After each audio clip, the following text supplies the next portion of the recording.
Ever needed to check if a string in Java is a valid integer before using it in calculations? In this guide, I'll show you 2 effective ways to validate string data and avoid those annoying number format exceptions. If this helps, like, subscribe, and share it. Let's begin with a few test cases: a valid positive integer, a non-numeric string, a number with a decimal, and a negative integer. Our goal is to write a method that correctly identifies only the valid integers. So here, we'll create a static method that returns a Boolean and call it isInteger.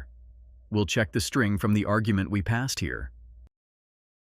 Okay, so for this method, we'll try using basic algorithm.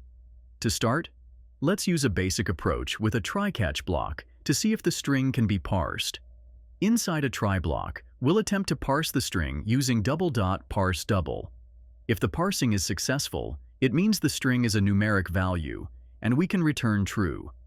If it fails, a number format exception is thrown. We'll catch this exception, and in the catch block, simply return false. Now we call this method with all our test strings. As expected, it returns true for the valid number.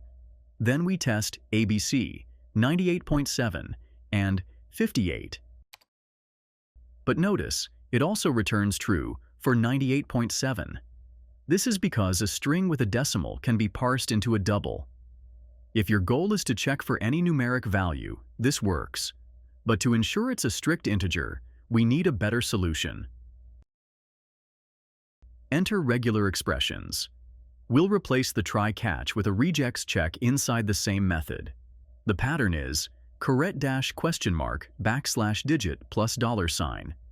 This ensures only whole numbers, no decimals, letters, or spaces. Import java.util.regex.pattern. Then, we create a matcher for our input string and simply return whether it matches the pattern. Now, running this again. And that's it.